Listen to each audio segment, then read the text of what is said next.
আজকের বিগত বছরের প্রশ্নে আমাদের যে প্রশ্নটা থাকছে এটা হচ্ছে, আমি প্রথমেই আপনাদের ডাউটটা ক্লিয়ার করি। এটা হচ্ছে পেপার 2 এর কোয়েশ্চেন পেপার। তো পেপার 2, পেপার 1, ল্যাঙ্গুয়েজ 1, ল্যাঙ্গুয়েজ 2 যাই হোক না কেন আপনাদের সিলেবাস কিন্তু সমান রয়েছে। পেপার 2 এর প্রশ্নগুলা কিন্তু পেপার 1 এ রিপিট আসে, আবার পেপার 1 এর গুলা কিন্তু পেপার 2 তেও রিপিট আসে, একদম সেম প্রশ্ন আসে। তাই যদি আপনার বাংলা সাবজেক্ট থেকে থাকে সিটেট পরীক্ষায়, তাহলে অবশ্যই সম্পূর্ণ দেখতে থাকুন। তো বুঝতে পারবেন যে প্রিভিয়াস ইয়ার কোয়েশ্চনে কি কি প্রশ্ন এসেছিল, প্রত্যেকটা এক এক করে আমরা একদম প্যাসেজ, কবিতা, তারপর পেডাগজি, প্রত্যেকটা আমরা এক এক করে খুঁজে খুঁজে আনসার বের করে আমরা আপনাদেরকে দেখিয়ে দেব যে কি করে আনসারগুলো বের করতে হয় এবং কি করে কারেক্ট আনসারগুলো করতে হয়। সঙ্গে আমরা কিছুটা পেডাগজির ক্ষেত্রে কিছুটা ট্রিক আমরা আপনাদের দিয়ে যাব। তো এই যে পেপারটা আমাদের সম্মুখে রয়েছে, একটা হচ্ছে আমাদের জানুয়ারি 2024। তো জানুয়ারি 2024-এ আমাদের যে সিটেট পরীক্ষা হয়েছিল তার পেপার 2 এর প্রশ্নপত্র আজকে আমরা সলভ করতে চলেছি। এটা হচ্ছে ল্যাঙ্গুয়েজ 1 এর প্রশ্ন। পরবর্তী সময় আমরা ল্যাঙ্গুয়েজ 2 নিয়ে আসবো এবং বাকি যে প্রশ্নপত্র আমরা প্রত্যেক দিন কিন্তু একটা সেট করে কভার করছি, তাই না? আপনারা দেখতে পাচ্ছেন প্রত্যেক দিন রাত 9টায়, ইয়েস স্যার, প্রত্যেকদিন রাত 9টায় আমরা বাংলা বিগত বছরের প্রশ্ন সলভ করতে চলেছি। প্রত্যেক দিন আমরা একটা সেট আপনাদের সঙ্গে ক্লিয়ার করি। যতদিন আছে ততদিন পর্যন্ত হয়তো আমরা টাইম 2 টাইম করব, না হলে প্রত্যেকদিন রাত 9টায় আমরা একটা ক্লাস আপনারা পাবেন, যেটা হচ্ছে প্রিভিয়াস ইয়ার কোয়েশ্চনের ক্লাস। ক্লিয়ার? তো চলুন দেরি না করে আমরা সরাসরি চলে যাই আজকের প্রশ্নপত্রে। তো আজকের প্রশ্নপত্রে প্রথমেই আমরা পাবো একটা প্যাসেজ। ইয়েস, একটা বহুত বড় একটা প্যাসেজ আমরা পেলাম, অনেক বড় বিশাল। তো এই প্যাসেজটা কি এবার আমরা সলভ করব ভাই। প্রথমেই আমি চলে যাই, আমি প্যাসেজ যখন সলভ করব তখন আমি প্যাসেজ ডাইরেক্ট পড়তে যাব না, অনেক সময় চলে যাবে আমার। প্রথমেই চলে যাই প্রশ্নয়। প্রথম প্রশ্ন দেখে দেখে আমি আনসারে যাব, ঠিক আছে? প্রথমেই ট্রিক হচ্ছে, প্রথমে আমরা কি করব না, প্যাসেজটাকে পড়ব না। প্যাসেজ সলভ করার নাম্বার 1 ট্রিক, প্রথমে আমি প্যাসেজটাকে পড়তে যাব না। পড়লে ভালো হবে, ডোন্ট ওয়ারি, ভালো হবে না তেমন কথা বলছি না, পড়লে খুব ভালো, কিন্তু আপনি সময় দিয়ে পারবেন না, আপনার টাইম ম্যানেজমেন্ট হবে না। যদি প্যাসেজ পড়তে লাগেন তাহলে কিন্তু অনেক সময় নষ্ট হয়ে যাবে। তো প্রথমে আমরা যাই কোয়েশ্চনে, ডাইরেক্ট কোয়েশ্চন টু প্যাসেজে যাব। পর্বদিনে গঙ্গা স্নান করিতেন এবং ভোরবেলায় বিছানায় বসে কি জানি কি নাম বা মন্ত্র জপ করিতেন, বাক্যটি সাধু ভাষায় রূপান্তর করলে কি হবে? তো এই প্রশ্নটা আমরা প্যাসেজে যদি সারা দিন রাত 24 ঘন্টা যদি প্যাসেজে খুঁজি তাহলে পাবো না। তার কারণ কি স্যার? তার কারণ হচ্ছে বাংলা ব্যাকরণের যেগুলা প্রশ্ন আসবে, বাংলা গ্রামারের যেগুলা প্রশ্ন আছে, এগুলা কিন্তু আমরা প্যাসেজে কখনো পাবো না। গ্রামারগুলো আমাদের নিজস্ব যে গ্রামারগত যে জ্ঞান আছে, ব্যাকরণিক যে জ্ঞান আমাদের মধ্যে রয়েছে, আমরা যে এতদিন কনসেপ্টগুলো পড়েছি, তো এই কনসেপ্টগুলো থেকে কিন্তু আমাদের এই আনসারগুলো করতে হবে। তো এখানে দেখি আমরা 91 এর কারেক্ট আনসার কি হবে। এখানে আমরা জেনারেলি আমরা জানি সাধু ভাষা, চলিত ভাষার ক্ষেত্রে প্রথমত ক্রিয়াপদের পরিবর্তন হয়। তো প্রথমত আমরা ক্রিয়াপদগুলো দেখি। এখানে আছে করতেন। তো যেহেতু প্রশ্নে করতেন আছে, তার মানে উত্তরে এটা করতেন, এটা কিন্তু হবে না। উত্তরে 2 নম্বরে করতেন আছে, মানে এটা হবে না, ঠিক আছে? তো এটা হচ্ছে বসে, একটু আমরা ট্রিকে সলভ করার চেষ্টা করব। এটা হচ্ছে বসে, তার মানে অপশন নাম্বার 4 এ দেওয়া আছে, এখানে দেখুন বসে, তার মানে বসে থেকে তো বসে হবে না, এটা বসিয়া হবে। তো 2 নম্বর এবং 4 নম্বর আমরা কাটা গেল। এখানে হচ্ছে করতেন, দেখো আমি কিচ্ছু জানি না কিন্তু সাধু ভাষা চলিত ভাষা থেকে কি করে আনসার, সাধু ভাষা কি চলিত ভাষা কোনো কিচ্ছু জানি না, আমি ডাইরেক্ট সলভ করছি। এখানে করতেন, তার মানে প্রশ্নে করতেন আছে, তার মানে উত্তরে করতেন হবে না। তো করতেন হবে না মানে option number 2 cancel. Clear sir? এখানে আরেকটা ক্রিয়াপদ পেয়েছি বসে, তার মানে বসে যখন প্রশ্ন আছে উত্তরে কিন্তু বসে হবে না, উত্তরে বসেটা হবে না, তার মানে অপশন নাম্বার 4টাও কাটা। এখানে করতেন, এখানে করতেন, তো করতেন অপশন নাম্বার 3 তে দেওয়া আছে করতেন, তো এই অপশন নাম্বার 3টাও কিন্তু হলো না। দেখুন অটোমেটিকলি 3টা অপশন কেটে গেল। Ultimately option number 1 is the right answer. পর্বদিনে গঙ্গা স্নান করিতেন আর ভোরবেলায় বিছানায় বসিয়া কি জানি কি নাম বা মন্ত্র জপ করিতেন। এইভাবে যদি আমরা সাধু চলিত ভাষাগুলো সলভ করি তাহলে 100% গ্যারান্টি আপনার ভুল হবে না এবং আপনি ডাউট থাকবে না আপনার। Clear sir? জীবনের শেষ প্রান্তে এসে তিনি এলাহাবাদে স্থায়ীভাবে বসবাস করতে শুরু করলেন কেন? তো এই প্রশ্নটা সলভ করতে যখন আমরা যাব তখন কিন্তু আমাদের প্যাসেজে যেতে হবে। Clear sir? আমরা অপশনগুলো একবার দেখি। কি বলেছে, জীবনের প্রশ্নটা খুব ভালো করে, প্রশ্নের কিওয়ার্ডগুলো ভালো করে দেখবো। আমি বুঝাচ্ছি, তাই একটু সময় লাগবে এবং ক্লাসটা দীর্ঘ হবে। আমি বারবার বলি, প্রত্যেকটা ক্লাস, আমার ক্লাস কিন্তু দীর্ঘ হয়, কারণ আমি একদম ডিপলি অ্যানালাইজ করি আপনাদের সঙ্গে। এবার ঝুট করে 91 এর আনসার 1, 92 আনসার 2, 93 আনসার 3, এই ধরনের আমার কোনো অভ্যাস নেই এবং আমি এই ধরনের কোনো কাজ করি না। একটাই ক্লাস করব, কিন্তু আপনাদেরকে ভালো করে একটু ডিপলি বুঝে বা বুঝাবার চেষ্টা করব।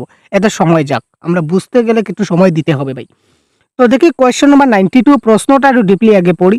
জীবনের শেষ প্রান্তে এসে তিনি এলাহাবাদে স্থায়ীভাবে বসবাস করতে শুরু করলেন কেন? তিনি এলাহাবাদে স্থায়ীভাবে বসবাস করলেন কেন করলেন? অপশনগুলো দেখি। তিনি অত্যন্ত ধর্মভীরু ছিলেন, গঙ্গা তীরবর্তী শহরে জীবনের শেষ দিনগুলো কাটাবেন তার জন্য, ধার্মিক স্ত্রী এবং পুত্রবধূর কথা অমান্য করতে না পেরে প্রতিদিন গঙ্গা স্নান করবেন বলে। আচ্ছা, এবার আমরা অপশনে যাই। এলাহাবাদে স্থায়ীভাবে বসবাস করলেন, এলাহাবাদে তিনি স্থায়ীভাবে বসবাস করলেন, এই ধরনের পয়েন্টটা আমাদের কোথায় আছে আমরা একটু খুঁজবো। যেহেতু আপনাদেরকে আমি কিন্তু আগে খুঁজিনি ভাই প্যাসেজটা, আমি আপনাদেরকে সাথে নিয়ে কিন্তু ডাইরেক্ট ভিডিও আমি খোঁজার চেষ্টা করছি। এবারে ভিডিও কোনো কাটকুট হবে না, ডাইরেক্ট আমি আপনাদের সামনে আমি এবার খোঁজার চেষ্টা করব। তিনি তার জীবনের শেষ ভাগ তিনি কাটাতে চাইছিলেন, তো তিনি কেন কাটাতে চাইছিলেন এলাহাবাদে? তো এলাহাবাদ তিনি জীবনের শেষ ভাগ তিনি কোথায় রয়েছে আমরা একটু খুঁজাই। এলাহাবাদ কেন, হয়তো হইচই, বাবাজান সরকারি চাকরি রেখেছিলেন। এবারে কোথায় যাচ্ছে আমরা পাচ্ছি না। এই তার জীবন, এই তার জীবন, দেখুন এই তার জীবন, এই জীবন পেয়েছি, তার মানে এখাও কোথাও না কোথাও হবে। তার জীবনের বেশিরভাগ সময় কেটেছে মধ্য ভারতে, জব্বলপুর, ঝাঁসি, নাগপুর, এর মধ্যে তিনি কাজকর্ম, এর মধ্যে তার কাজকর্ম হয়েছে বেশিরভাগ। ছেলেরা ছড়িয়ে আছে ওইদিকে ওইদিকে, মেয়েটা আছে পুনায়। সুতরাং অনেক ভেবেচিন্তে তিনি এলাহাবাদে বাড়ি স্থির করলেন, রাইট। অনেক ভেবেচিন্তে তিনি এলাহাবাদে বাড়ি তৈরি করেছিলেন। আমরা আনসারের পথে যাচ্ছি কিন্তু ভাই। জব্বলপুরে বসবাস করবার জন্য সকলে বলেছিল, কিন্তু তিনি রাজি হননি। কারণ কি? চিরকালের কর্মক্ষেত্রে বিশ্রাম হবেন না, তাছাড়া অগঙ্গার দেশে তিনি মরতে চাই না, গঙ্গার কাছে থাকতে চাই। তিনি যে দেশে গঙ্গা আছে সেই গঙ্গার দেশে তিনি থাকতে চান, গঙ্গা ছাড়া তিনি মরতে চান না। এই অপশনটা কোথায়? এখানে স্নান করার কথা কিন্তু বলা হয় নাই, এখানে বলা হয়েছে যে গঙ্গা তীরবর্তী শহরে জীবনের দিনগুলি তিনি কাটাবেন। এখানে গঙ্গা স্থান শব্দটা কিন্তু আমরা পাইনি। তিনি বলেছিলেন যে গঙ্গাকে ছাড়া আমি থাকতে পারবো না, গঙ্গা তীরবর্তী স্থানে আমি আমার শেষ জীবনটা কাটাতে চাই। তাই কারেক্ট আনসার এখানে হচ্ছে অপশন নাম্বার 2। এবার কোয়েশ্চেন নাম্বার 93 কি বলেছে দেখি। প্রশ্নগুলো এই ধরনের আপনাদের একটু আসবে, একটু দেখে নেব। নিম্নে প্রদত্ত বিবৃতিগুলি ঘটনাক্রম অনুযায়ী সাজালে সঠিক ক্রমটি হবে। অর্থাৎ এখানে 4টা লাইন আছে, এই 4টা লাইন প্যাসেজের যদি আমরা সিকোয়েন্সে যাই, তো কোন লাইনটা প্রথমে হবে, কোন লাইনটা তারপরে হবে, কোন লাইনটা তারপরে হবে, কোন লাইনটা একদম শেষে হবে, এইভাবে অ্যাকর্ডিং টু প্যাসেজ আমাদের সিকোয়েন্স করতে হবে। এবার আমরা হয়তো শেষেরটা মিলাবো, নতুবা প্রথমটা মিলাবো। সবগুলা মিলালে সময় নষ্ট হবে স্যার, সবগুলা মিলালে সময় নষ্ট হবে। আমরা হয়তো শেষেরটা মিলাবো, কিন্তু প্রথমটা মিলাবো। এবার দেখি শেষে এখানে দুটোটাই কিন্তু ঘ, তার মানে শেষেরটা মিলালে এবার কাজ আসবে না, কারণ শেষের দুটোই তো সেম। তার মানে দুটোই অপশন হতে পারে, 2 অথবা 4 হতে পারে, শেষেরটা মিলালে কাজ হবে না। এখানে শেষেও দেখুন 2টা ক ক, তার মানে আমাদের ঝামেলা বাড়বে। আমরা কি করব, গ ঘ ক খ, ইয়েস, প্রথমটা যদি মিলাই তাহলে হয়ে যাবে, প্রথমটা মিলাবো। তার মানে এখানে 4টা লাইন আছে, 4টা লাইনগুলো ভালো মতো পড়ি। অমিয় মাধব এলাহাবাদে বসে সমস্ত ব্যবসা গুটিয়ে নিলেন। অমিয় মাধব মধ্যপ্রদেশের বিভিন্ন শহরে তার ব্যবসা চালাতে লাগলেন। অমিয় মাধব রুড়কিতে ইঞ্জিনিয়ারিং পড়তেন। যৌতুকে পাওয়া টাকা দিয়ে তিনি ব্যবসা শুরু করলেন। এই 4টা লাইন থেকে কোন লাইনটা আমাদের প্যাসেজের সবের প্রথমে আছে? ক্লিয়ার? আবার বলি, এই যে 4টা লাইন এখানে দেওয়া আছে, এই 4টা লাইন থেকে কোন লাইনটা প্যাসেজের সবের প্রথমে আছে? তো আমরা আবার প্যাসেজে যাই, প্যাসেজে গিয়ে একটু ভালো করে দেখি। প্রথম লাইন, এই যে 4টা লাইন পড়লাম। অমিয় মাধব মৃত্যুতে সমস্ত এলাহাবাদ হইচই, স্বাভাবিক মৃত্যু নয়, ইচ্ছা মৃত্যু, কলিযুগ, পার্থিব দিক, পাবলিসিটি, এই ধরনের কোনো কিছু নেই, কন্ট্রাক্টর।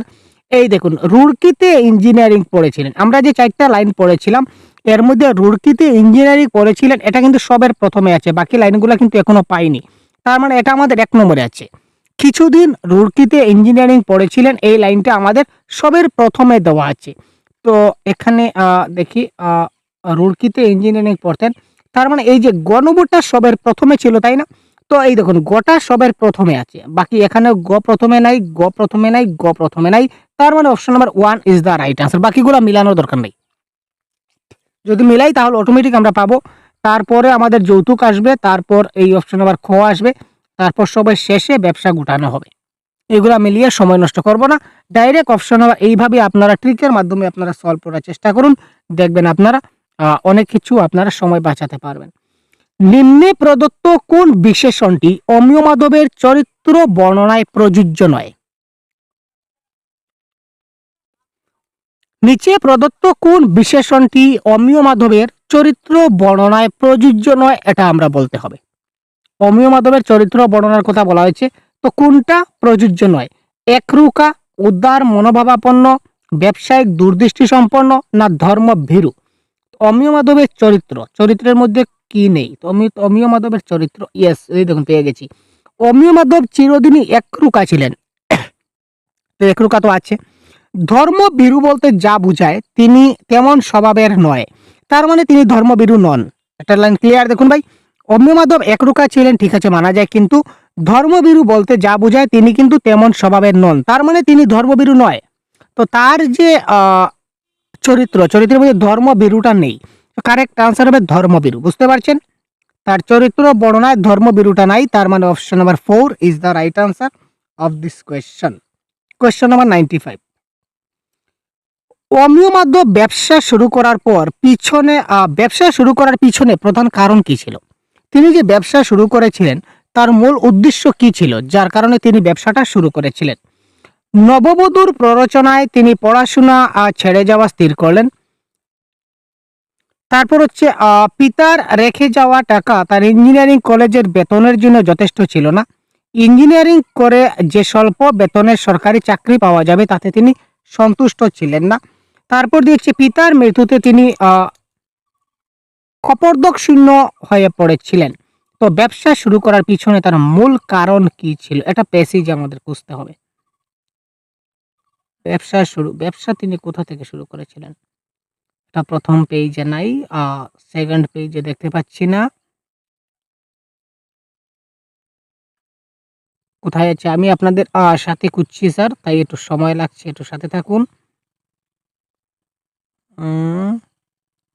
ঠিক 50 বছর বয়সে কোথায় আছে দেখতে পাচ্ছি না, নিশ্চয়ই কোথাও না কোথাও, তো নিশ্চয়ই কোথাও না কোথাও আমাদের এখানে থাকবে।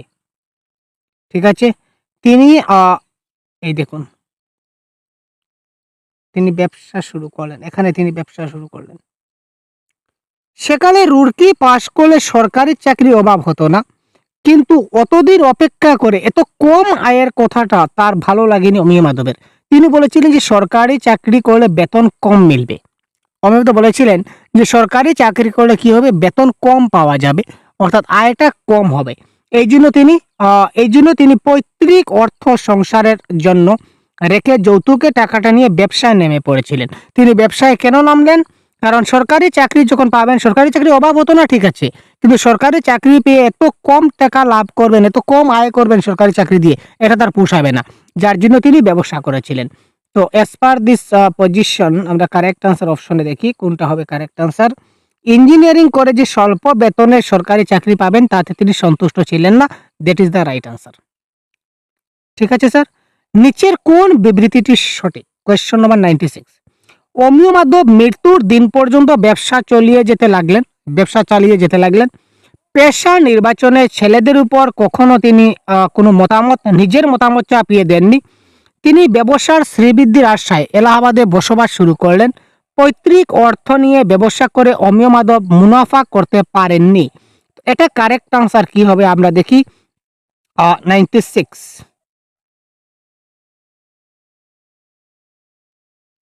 এর মধ্যে ছেলেরা মানুষ হয়ে গিয়েছিল, যার যা ইচ্ছা তাকে সেই পথে যেতে দিয়েছিলেন অমিয় মাধব। বড় ছেলে ডেপুটি ম্যাজিস্ট্রেট হয়েছিল, মেজ ছেলে উকিল, সেজ ছেলে ব্যবসাদার, ছোটটি সদ্য সরকারি চাকরিতে ঢুকেছে। অর্থাৎ একটি মেয়ে ছিল, মেয়ের বিয়ে হয়েছে এক ডাক্তারের সঙ্গে, মিলিটারি ডাক্তার, ভালো অবস্থায়, যাই হোক। তো কথা হচ্ছে এখানে প্রশ্ন কি ছিল যে অমিয় মাধব তার ছেলেদেরকে তার নিজের ইচ্ছা মতো পেশায় নিয়োগ করেননি, যে যার ইচ্ছা মতো, এই দেখুন, যার যা ইচ্ছা তাকে সেই পথে যেতে দিয়েছিলেন অমিয় মাধব। ঠিক আছে, পেশাগত দিক দিয়ে ছেলে মেয়েদের যার যেটা ইচ্ছা তিনি নিজে কোনো বোঝা চাপাননি, যার যে ইচ্ছা সেই ইচ্ছায় তারা কি করেছিল, নিজে থেকে কাজ করেছিল। তো অ্যাকর্ডিং টু দিস অপশন কোনটা কারেক্ট আনসার হবে? এই দেখুন, পেশা নির্বাচনে ছেলেদের উপর কখনো নিজের মতামত চাপিয়ে দেননি, ছেলেরা তাদের নিজের পছন্দ মতো নিজের ইচ্ছা মতো তারা তাদের পেশা নির্বাচন করেছিল, এটা কারেক্ট আনসার। যার যা ইচ্ছা তাকে সেই পথে যেতে দিয়েছিলেন অমিয় মাধব, এটা কোন শ্রেণীর বাক্য? 97।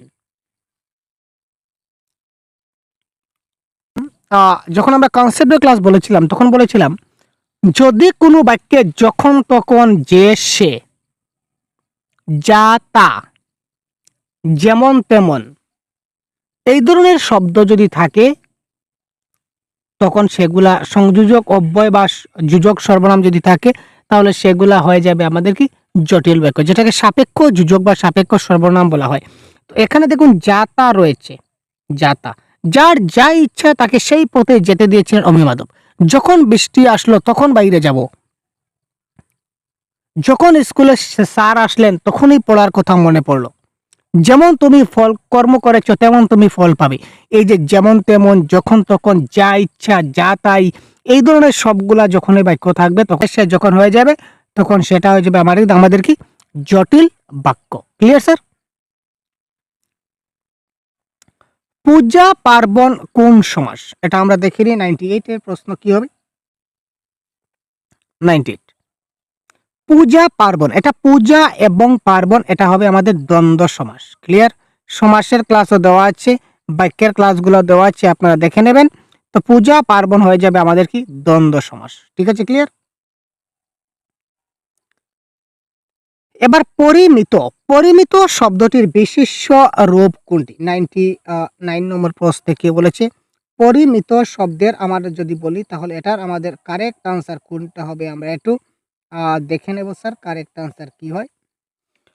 পরিমেয়, পরিমিতি, পরিমাপ না পরিমার্জিত? তো বিশেষ্য বিশেষণ, এটা কারেক্ট আনসার আমাদের হবে পরিমিতি।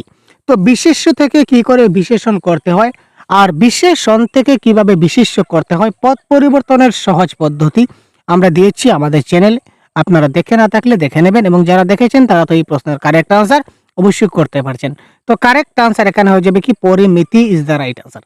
এবার এতক্ষণ আমরা একটা গদ্যাংশ পড়লাম, এবার আমরা পড়বো একটা পদ্যাংশ কিংবা কবিতা অংশ। এবার আমরা একটা কবিতা পড়ব, নিচের কবিতাটুকু পড়তে হবে এবং কারেক্ট আনসার আমাদের দিতে হবে। তো প্রথমে আমরা কবিতাটা পড়ছি না, আমরা আগের মতো আমরা চলে যাব প্যাসেজে। Clear sir? পূজায় একটু কাপড় দিতে পারিনি বলে কত দুঃখ। Question number 100।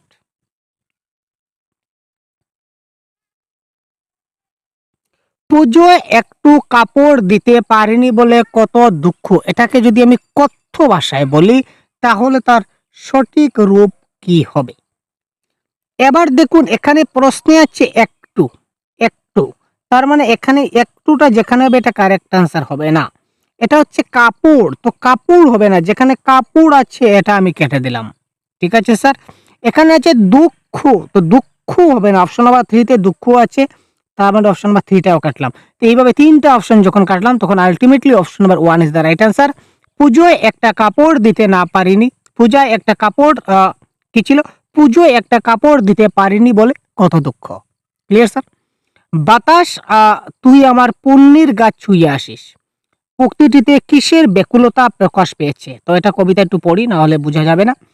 টাকার অভাবে বেটিটুর বিহা দিতে পারিনি, উত্তর প্রদেশের ছোড়া 500 টাকায় কিনে নিয়ে গেল, আজও কোনো খবর পাইনি জানটা যে কি করে, ঘর দূর ফাঁকা ফাঁকা মা লক্ষ্মী আছে কেমন করে, পূজায় একটা কাপড় দিতে পারিনি বলে কত দুঃখ, লাল পেরে চেয়েছিল কটা টাকার জন্য তোরে, ছেড়ে দিতে হলো বিদেশি বিভুয়ে, বাতাস তুই আমার পুণ্যের গাছ ছুঁয়ে আসিস। অর্থাৎ এখানে একজন ব্যক্তি উনি বলেছেন যে টাকার অভাবে তিনি তার মেয়ের বিয়ে দিতে পারেননি, তার জন্য তিনি উত্তর প্রদেশের একটি ছেলের কাছে তিনি তাকে 500 টাকায় বিক্রি করে দিয়েছেন, এখন এই মেয়েটা কেমন আছে কেমন না তিনি তার কোনো খোঁজ খবর তিনি কোনো কিছু জানেন না, তাই তার মনে অনেক দুঃখ লেগেছে। ঠিক আছে, তো ওই যে মেয়েকে কাছে না পাওয়ার যেটা বেদনা বা আর্তনাদ, তিনি বাতাসকে বলছেন যে বাতাস তুই যা, তুই আমার মেয়ের গাটা স্পর্শ করে আসিস, আমি তো আর আমার মেয়ের গাটা স্পর্শ করতে পারছি না, আমার মেয়ে কোথায় আছে কি করে আছে আমি তো আর কিছু খবর নিতে পারছি না, তুই গিয়ে আমার মেয়ের গাটা স্পর্শ করে আসিস। তো এখানে কারেক্ট অ্যান্সার হবে কন্যার স্পর্শ পাওয়ার ব্যাকুলতা। ঠিক আছে, বোঝা গেল স্যার? পিতার অসহায় যে করুণ চিত্রটি এখানে ফুটে উঠেছে তার কারণ কি? 102। পতি বিয়োগের পর দ্বিতীয় বিবাহ না করার পশ্চাতাপ, দীর্ঘদিন মেয়ের হাতে রান্না খেতে না পারার দুঃখ, অর্থ অভাবের দরুন বিয়ে দিতে না পেরে মেয়েকে দুর্দশে বিক্রি করার যন্ত্রণা। Right option, correct answer 3। এইমাত্র আমরা যে কবিতাটা পড়লাম এতক্ষণে আমরা আনসারটা পেয়ে গেছি যে টাকার অভাব ছিল না, টাকার অভাব ছিল, অভাবের কারণে তিনি মেয়েটার বিয়ে দিতে পারেননি, তিনি 500 টাকায় উত্তরপ্রদেশের একটা ছেলের কাছে তাকে বিক্রি করে দিয়েছেন। তো মেয়েকে দুর্দশে বিক্রি করার যেটা যন্ত্রণা, এটাই ছিল পিতার অসহায়তার মূল করুণ চিত্র। 102।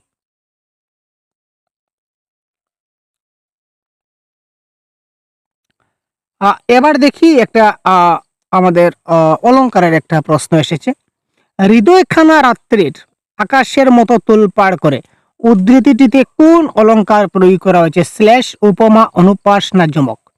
হৃদয়খানা রাত্রির আকাশের মতো তোলপাড় করে, এখানে আমার হৃদয়টাকে কার সঙ্গে তুলনা করা হয়েছে? রাত্রের আকাশের মতো। তো দুইটা বিজাতীয় বস্তুর মধ্যে যখনই তুলনা করা হয় তখন সেটা উপমা অলংকার হয়।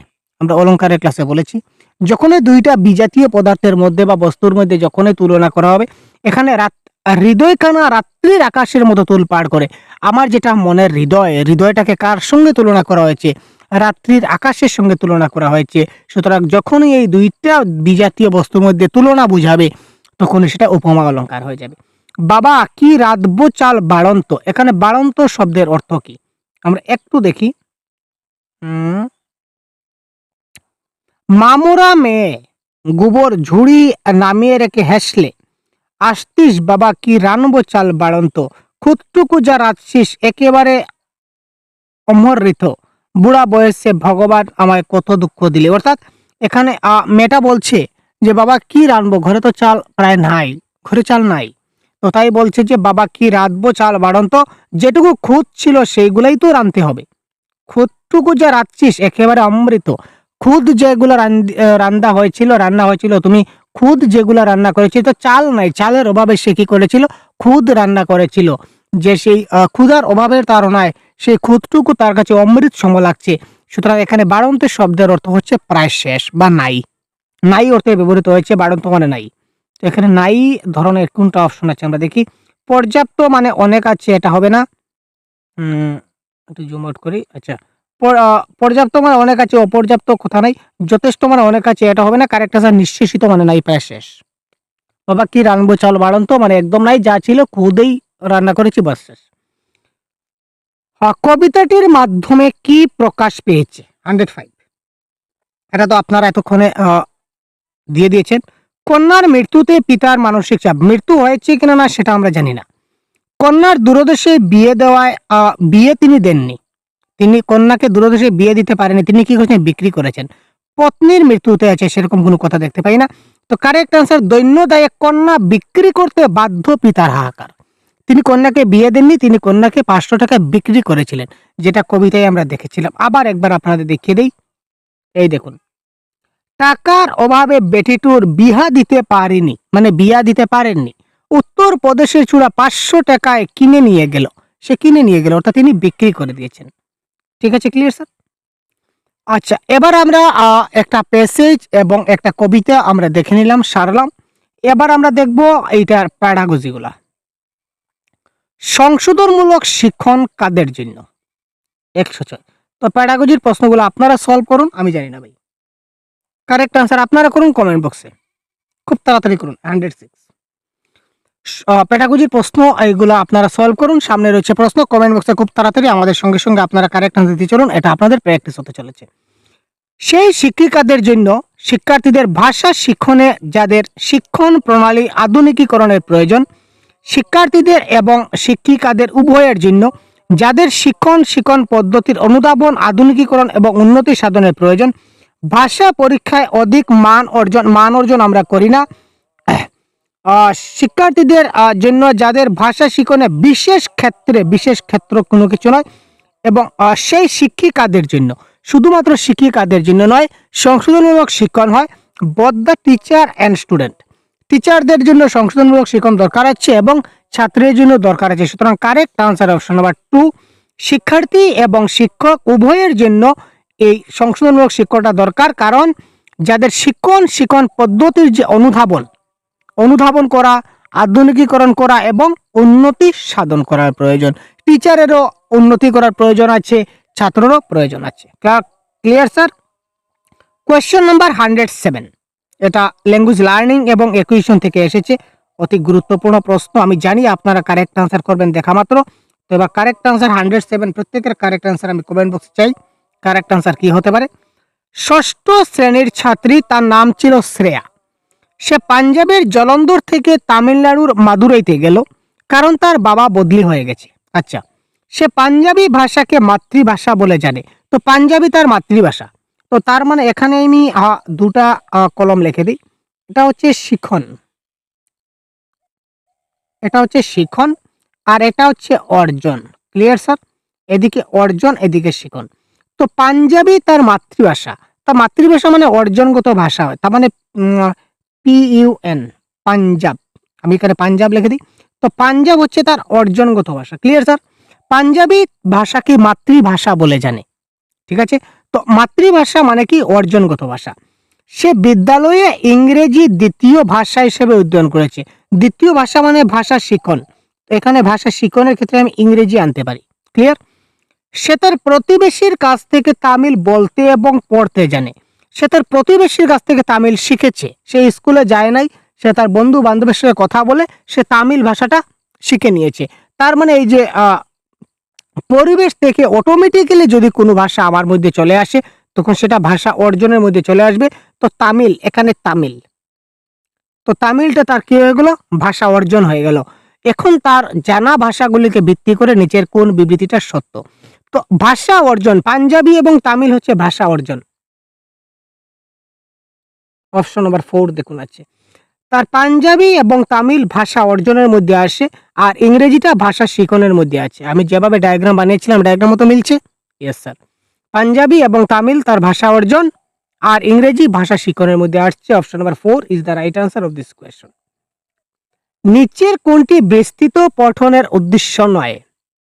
অর্থাৎ এক্সটেন্সিভ রিডিং এর উদ্দেশ্য নয় বলেছে। দেখি, এক্সটেন্সিভ রিডিং বা বিস্তৃত পঠনের উদ্দেশ্য নয়। 108,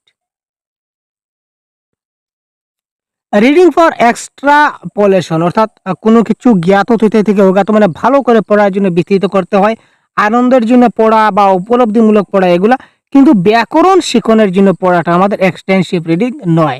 সুতরাং কারেক্ট আনসার হচ্ছে অপশন নাম্বার 2। এক্সটেন্সিভ রিডিং মনে রাখবেন, আমরা বিশেষ করে প্লেজারের জন্য পড়ি, আনন্দ দেওয়ার জন্য, উপলব্ধি করার জন্য পড়ি অ্যাপ্রিসিয়েশন, এবং এক্সট্রাপোলেশনের জন্য পড়ি অর্থাৎ জ্ঞাত তথ্যাদি দ্বারা অজ্ঞাত তথ্য নিরূপণমূলক পঠন। অর্থাৎ যা জানি তা থেকে আমরা যে জানি না জিনিসটা যত ভালো করে ডিপলি পড়বো, তত আমরা জিনিসটাকে ভালো করে বুঝতে পারবো। জানার যেটা উৎসাহ থাকে, উৎসাহ নিয়ে যে আমরা পড়াটা পড়ি, এটা হচ্ছে এক্সটেন্সিভ রিডিং। উৎসাহ নিয়ে পড়ি, যার জন্যই তো আমাদের আনন্দ লাগে, তাই না? তো কারেক্ট আনসার এখানে হবে কোনটা উদ্দেশ্য নয়?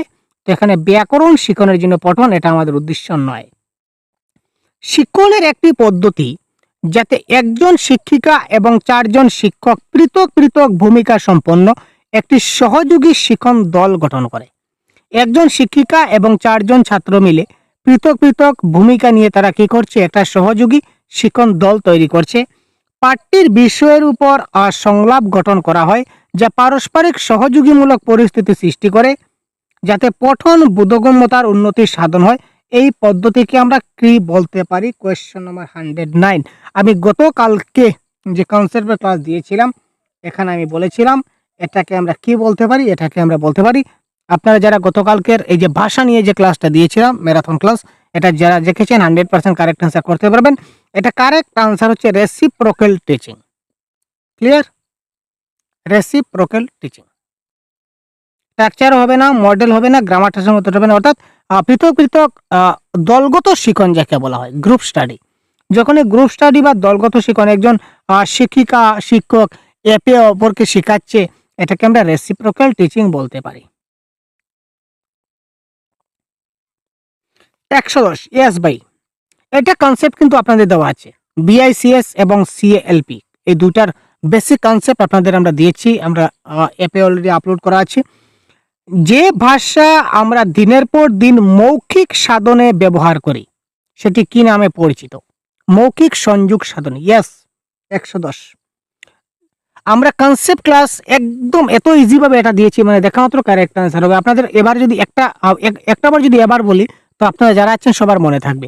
আমরা দৈনন্দিন দিন যাপন কালে, অর্থাৎ প্রত্যেক দিনের নিত্য প্রয়োজনীয় ব্যবহারে আমরা যে সকল ভাষা ব্যবহার করি, যেমন আজকে আমি দোকানে গেলাম, দোকানদারের সঙ্গে কথা বললাম, ঘরে মায়ের সঙ্গে কথা বললাম, বাবার সঙ্গে কথা বললাম, এই যে দৈনন্দিন সংযোগ বা ডেইলি লাইফ কানেক্টিভিটি যতগুলো আমি যে সকল কথাবার্তা বলি, সবগুলো হচ্ছে প্রাথমিক ব্যক্তিভিত্তিক সংযোগ সাধন দক্ষতা, যাকে বিআইসিএস বা বেসিক ইন্টারপার্সোনাল কমিউনিকেশন স্কিল বলা হয়। আর কগনিটিভ একাডেমিক ল্যাঙ্গুয়েজ প্রফিসিয়েন্সি, যেগুলো পাঠ্যপুস্তকগত, পাঠ্যপুস্তক থেকে আমি দেখে দেখে পড়লাম, পাঠ্যপুস্তকের একটা গল্প আমি পড়লাম, দ্যাট ইজ কল্ড, বা বিদ্যালয়ে আমি বইটা পড়লাম, দ্যাট ইজ কল্ড সিএএলপি। বাকি আমি ঘরে যত সব কথাবার্তা বলি, দোকানদারের সঙ্গে যত সব কথাবার্তা বলি, সবগুলা বিআইসিএস।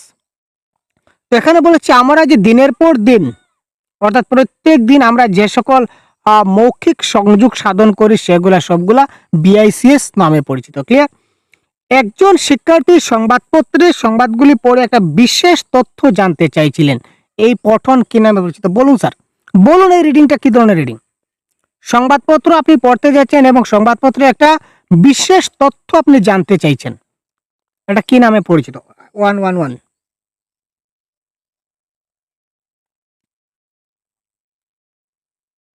আমরা সবাই মোটামুটি মোবাইল চালাই, মোবাইল চালাই না এমন তো নাই।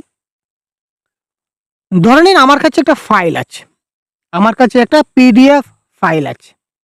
Clear sir? আমার কাছে একটা পিডিএফ ফাইল আছে, পুরো সম্পূর্ণ আমার মোবাইল আছে, মোবাইলে আমার ডকুমেন্ট আছে 1000টা। ধরে নিই আমার ডকুমেন্ট এজ এ পিডিএফ হিসাবে আমার কাছে পিডিএফ আছে 1000টা পিডিএফ আছে, ঠিক আছে? তো আমার একটা নির্দিষ্ট পিডিএফ এর দরকার, আমি নির্দিষ্ট পিডিএফ এর, আমার একটা নির্দিষ্ট মাত্র পিডিএফ এর দরকার। এই পিডিএফটার নাম হচ্ছে, ধরে নেই বেঙ্গলি গ্রামার। আমার কাছে অনেক পিডিএফ আছে, তার মধ্যে একটা পিডিএফ আমি সেভ করে রেখেছিলাম যার নাম ছিল বেঙ্গলি গ্রামার, যার নাম ছিল বেঙ্গলি গ্রামার নামে পিডিএফ। এবার আপনি কি করবেন, এই 1000টা পিডিএফে আপনি খুঁজবেন যে বেঙ্গলি প্যারাগজিটা কোথায় আছে। আপনি কি করবেন, কম্পিউটারে বা মোবাইলে আপনি জিনিসটাকে সার্চ বক্সে যাবেন, সার্চ বক্সে গিয়ে টাইপ করবেন বেঙ্গলি। এটাকে কি বলা হয়? এটাকে বলে আপনি খুঁজছেন। কম্পিউটার যখন কোনো কিছু খুঁজে, যেমন আমরা মোবাইল, এসপর মোবাইলে যখন আমরা আমাদের মোবাইলে ভাইরাস আছে কিনা না সেটা জানার জন্য আমরা কি করি, মোবাইলটাকে স্ক্যান করি। স্ক্যানিং এর মাধ্যমে কি হয়, মোবাইলের যে স্ক্যানিং সফটওয়্যার আছে এটা দিয়ে সে খোঁজাখুঁজি করে যে কোথাও কোনো ভাইরাস লুকিয়ে আছে কিনা না, সেটা আমরা কিসের মাধ্যমে করি, স্ক্যানিং এর মাধ্যমে। ঠিক সেম টু সেম যদি আমরা যে কোনো কিছু থেকে যদি আমরা কোনো একটা বিশেষ তথ্য জানতে চাই, তখন সেটা হচ্ছে স্ক্যানিং। আরও যদি আমরা এই ভাষায় যদি বলি, তাহলে বলবো আপনি একটা সংবাদপত্রে এজ এ, আপনার নাম হচ্ছে অরুণ মশাই, আপনার নাম হচ্ছে অরুণ, আপনি কি করছেন, আপনি আপনার ব্যাপারে একটা সংবাদপত্র আপনি আগের দিন পাঠিয়েছেন, যেখানে সংবাদ ছাপা হয় এখানে পাঠিয়েছেন আপনি রিপোর্টারের মাধ্যমে, যে আগামীকাল আমার এই নিউজটা আসা চাই।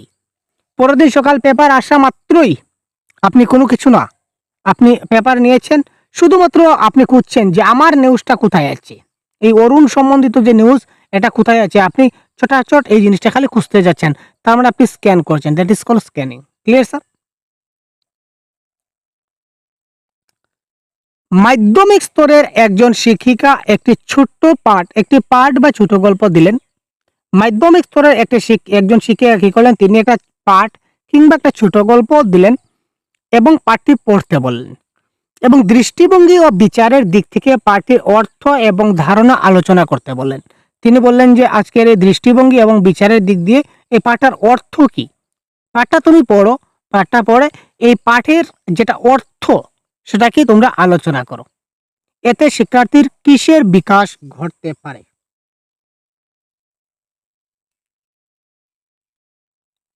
Critical pedagogy, critical language of development, higher order language skill না ক্রিটিক্যাল লিটারেসি স্কিল?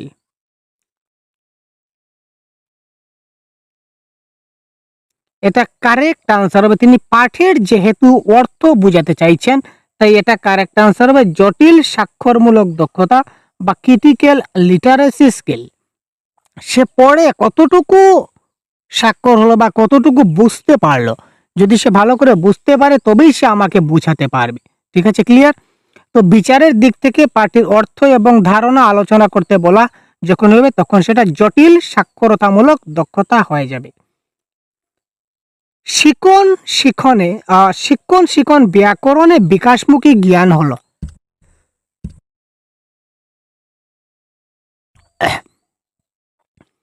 তো বিকাশমুখী জ্ঞানটা আসলে কি? ব্যাকরণে বিকাশমুখী জ্ঞানটা কি? ব্যাকরণগত বিষয় সম্পর্কে জ্ঞান, ব্যাকরণের বিষয়গত নিয়মগুলি জানা, ভাষা এবং তার সংস্কৃতি জানা, কিভাবে ব্যাকরণের প্রশ্ন করতে হবে তা জানা। তো এটার কারেক্ট আনসার হবে অপশন নাম্বার 4, কিভাবে ব্যাকরণের প্রশ্নগুলা করতে হয় তা জানা। শিক্ষণ ব্যাকরণে বিকাশমুখী জ্ঞান যদি বলি তাহলে এটা হবে কিভাবে ব্যাকরণের প্রশ্ন করতে হয় যদি আমরা জানি তাহলে আমাদের ডেভেলপমেন্টাল নলেজ হবে, বিকাশমূলক জ্ঞান হবে। নিচের কোনটি ত্রিভাষা নীতির ক্ষেত্রে সত্য? তো ত্রিভাষা নীতির ক্ষেত্রে সত্য কোনটা ভাই?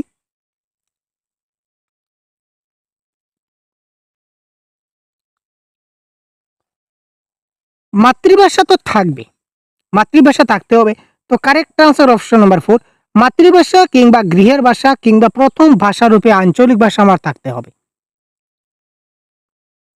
ইংরেজি অথবা হিন্দি অথবা গৃহের ভাষা সেটা কোনো কথা নয়।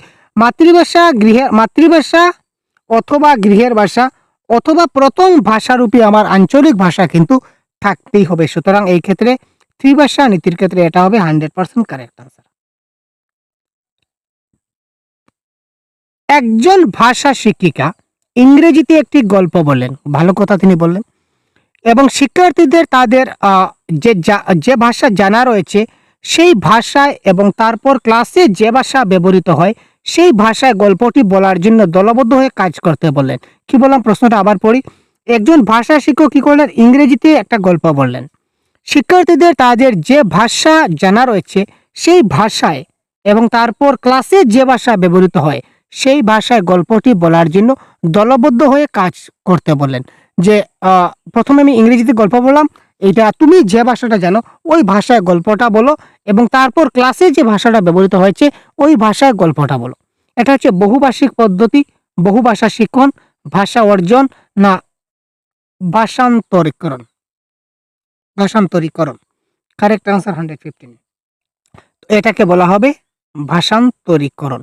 এক ভাষায় তো বলা হয়েছে তারপর সেখানে ভাষাগুলো পরিবর্তন করা হচ্ছে, ভাষা ট্রান্সফার করা হচ্ছে, ট্রান্সফার অফ ল্যাঙ্গুয়েজ। প্রথমে ইংরেজিতে গল্প একটা বলা হয়েছে, তারপর তার যে ভাষাটা জানা আছে ওই ভাষায় বলবে, তারপর ক্লাসে যে ভাষা ব্যবহৃত হয় ওই ভাষায় গল্পটা বলবে। তো এখানে অনেকগুলা ভাষা আসবে, সুতরাং ট্রান্সফার অফ ল্যাঙ্গুয়েজ হচ্ছে।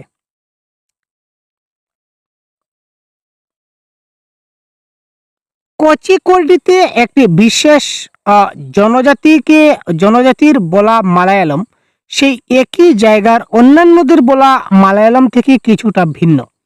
সেই বিশেষ জনজাতির বলা মালায়ালম কি নামে পরিচিত?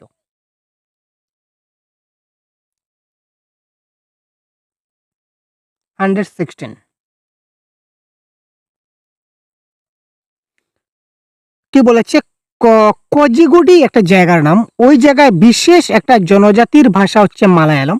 সে একই জায়গায় অন্যান্যদের বলা মালায়ালম থেকে কিছুটা একই জায়গা রয়েছে। তো একই জায়গার বা একই অঞ্চলের যে মালায়ালাম রয়েছে অঞ্চলের ধরেন এটা একটা গ্রাম বা অঞ্চল, তো এটার ওই সাইড এবং ওই সাইড, ওই দিকের মানুষগুলো এক ধরনের কথা বলে, ওই দিকের মানুষগুলো আরেক ধরনের কথাবার্তা বলে। তো এই যে দুই ধরনের কথাবার্তা বলা যে ডিফারেন্স, যে এটার আসল উদ্দেশ্য কি? দুইটা পৃথক ভাষা, মোটেই না দুইটা পৃথক ভাষা, দুইটাই তো মালায়ালাম। দুই ধরনের মালায়ালাম না ভাই, দুই ধরনের মালায়ালাম হতে পারে না। মালায়ালামের আঞ্চলিক উচ্চারণ নীতি, আর একই অঞ্চলে একই জায়গাতে বলা হয়েছে, তো একই জায়গায় মানে একই অঞ্চল, তার মানে এটা হচ্ছে না। তো কারেক্ট আনসার অপশন নাম্বার 2, মালায়ালামের সামাজিক উচ্চারণ নীতি।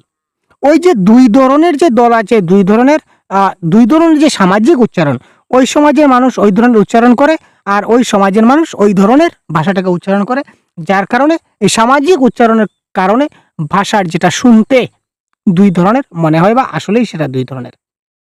আন্তর্ভাষিক শনাক্তকরণ কি? ইন্টারলিঙ্গুয়াল আইডেন্টিফিকেশন কি? ইন্টারলিঙ্গুয়াল আইডেন্টিফিকেশন কি? আন্তর্ভাষিক শনাক্তকরণটা কি? তো এটা কারেক্ট আনসার আমি বলে দিই আপনাদের। শিক্ষার্থীর বিচার যে স্থানীয় ভাষার কিছু বৈশিষ্ট্য এবং লক্ষ্য ভাষার কিছু বৈশিষ্ট্য সদৃশ থাকবে, অর্থাৎ স্থানীয় ভাষার যে বৈশিষ্ট্য এবং টার্গেট ল্যাঙ্গুয়েজ, লোকাল ল্যাঙ্গুয়েজ এবং টার্গেট ল্যাঙ্গুয়েজের যেটা বৈশিষ্ট্য, এগুলা যেখানে সিমিলারিটিস থাকবে, মিল থাকবে, তো এটাকে বলা হবে আন্তর্ভাষিক শনাক্তকরণ। ক্লাসের প্রায় শেষ পর্যায়ে চলে আসছি। দেখুন, নিচের শিখন কার্যটি বিভিন্ন দলের শিক্ষার্থীদের দেওয়া হলো। নিচে একটা কার্য দেওয়া হলো, কার্যটা বিভিন্ন দলের শিক্ষার্থীদের দেওয়া হলো। খুঁজে বের করো এই অভিধান শিখন কর্ম কি নামে পরিচিত। খুঁজে বের করো। তো শব্দ এবং ভাব প্রকাশ সব শব্দগুচ্ছ খুঁজে বের করো যা প্রদত্ত শব্দগুলির সঙ্গে জড়িত। পরিবার, সম্পর্ক, অনুভূতি, এগুলা শব্দগুচ্ছের সঙ্গে, না গুচ্ছ শব্দ তালিকার সঙ্গে, না শব্দ জালের সঙ্গে, নাকি শব্দ মূলের সঙ্গে পরিচিত সম্পর্কিত? সেটা কোনটার সঙ্গে সম্পর্কিত? 118।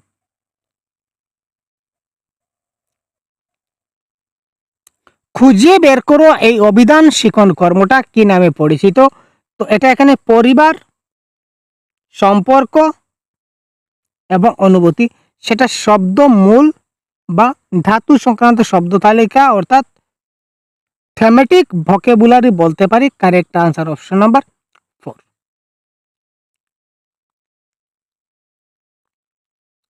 সপ্তম শ্রেণীর একজন শিক্ষিকা জুড়বদ্ধ কার্য প্রক্রিয়ায় আয়োজন করলেন যাতে জুড়গুলিকে 10টি বাক্যে সমন্বিত একটি গল্প দেওয়া হলো।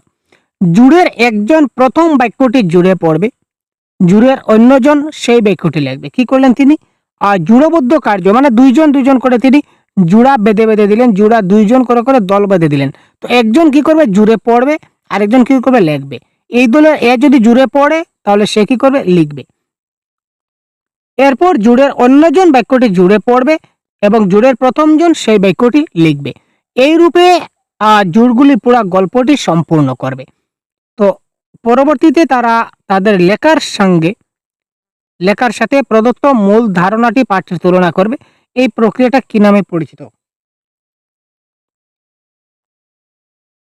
এটা তারা কি করছে? একজন পড়ছে আর একজন লিখছে, অর্থাৎ শুনে শুনে যে লেখা। আমরা আগে ডিকটেশন বলতাম না, যে ছাত্ররা আমরা যখন পড়তাম তখন শ্রুতি লিখন হতো।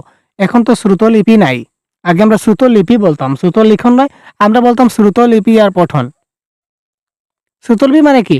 একটা প্যারাগ্রাফ, আমাদের শিক্ষক মশাই, আমরা গুরুজি বলতাম, তো উনি কি করতেন? একটা প্যারাগ্রাফ উনি বলতেন, জুড়ে জুড়ে উনি বলতেন, এবং আমরা কি করতাম? উনি যা বললেন আমরা লিখতাম। আমার ক্লাসে একটা ছাত্র ছিল, সে তো স্যার একটা আমাদের গুরুজি একটা লাইন বলে, তিনি বলেন দাড়ি, ঠিক আছে দাড়ি, তো দাড়ি বলে সে এইভাবে দাড়ি লিখে দেয়। তারপর তিনি একটু গিয়ে বলতেন কমা, তো তখন সে এইভাবে কমা লিখে দেয়। তখন সে জানতোই না যে কমা মানে এই ধরনের বসাতে হয়, দাড়ি মানে এই ধরনের বসাতে হয়। তো এই ধরনের মজা করতাম আর কি। তো এটা হচ্ছে শ্রুতলিপি বা শ্রুতি লিখন। তো এখানে একজন বলছে আরেকজন লিখছে, তার মানে এটা পারস্পরিক শ্রুতি লিখন। একজন বলছে আরেকজন লিখছে, আবার সে বিপরীত দিকে সেই অপরজন বলছে আর ওইজন লিখছে, তার মানে পারস্পরিক শ্রুতি লিখন। Clear sir? নিচের কোনটি সাংকেতিক ভাষার ক্ষেত্রে সত্য নয়? সাংকেতিক ভাষা একটা স্বাভাবিক ভাষা, ইয়াস সাইন ল্যাঙ্গুয়েজ একটা সাধারণ ভাষা। সাংকেতিক ভাষায় কোনো ব্যাকরণ নাই, ব্যাকরণ আছে ভাই, তার মানে এটা ভুল, এটা সত্য নয়। Correct answer option number 2। সাংকেতিক ভাষার একটা প্রত্যেকটি ভাষার একটা ব্যাকরণ আছে, তো সাংকেতিক ভাষার একটা ব্যাকরণ নাই বলেছে, তার মানে এটা সত্য নয়। তার মানে এই ক্ষেত্রে option number 2 is the right answer.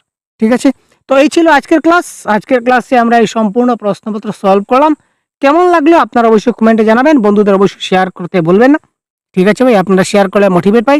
ক্লাসটাকে একটা ধুম করে একটা লাইক করে দিন এবং একটা শেয়ার করে দিন। পরবর্তীতে এই ধরনের আরো ক্লাস আপনারা অতি শীঘ্র দেখতে পাবেন। কমেন্ট বক্সে জানিয়ে দেবেন যে কোন ইয়ারের প্রশ্ন আপনি পাননি বা আপনি পেতে চান। ক্লিয়ার? কমেন্ট বক্সে কোন ইয়ারের, আমরা অনেকগুলো দিচ্ছি আপনাকে, তো যেহেতু সময় কম হয়ে গেছে, তো কোন ইয়ারের প্রশ্নটা আপনার খুব ইম্পর্টেন্ট, যে আপনারা লিখবেন যে পেপার 1, পেপার 2, ল্যাঙ্গুয়েজ 1, ল্যাঙ্গুয়েজ 2, কোন ইয়ার এবং কোন পেপার এবং কোন ল্যাঙ্গুয়েজ মেনশন করে দেবেন। আপনি কমেন্ট করার 2-1 দিনের মধ্যে আমরা ভিডিও পাবলিশ করে দেব, বানিয়ে আমার সব কিছু আছে, আপনি বলবেন সঙ্গে সঙ্গে চট করে আমরা ভিডিওটা বানিয়ে আপনাদের দিয়ে দেব। ক্লিয়ার? তো ভালো থাকবেন, আজকে এই পর্যন্তই। পরবর্তীতে প্রত্যেকদিন রাত 9টায় আপনারা থাকবেন, প্রিভিয়াস ইয়ার কোয়েশ্চন আমরা এই ধরনের একটা ক্লাস ডিসকাশন করব। জয়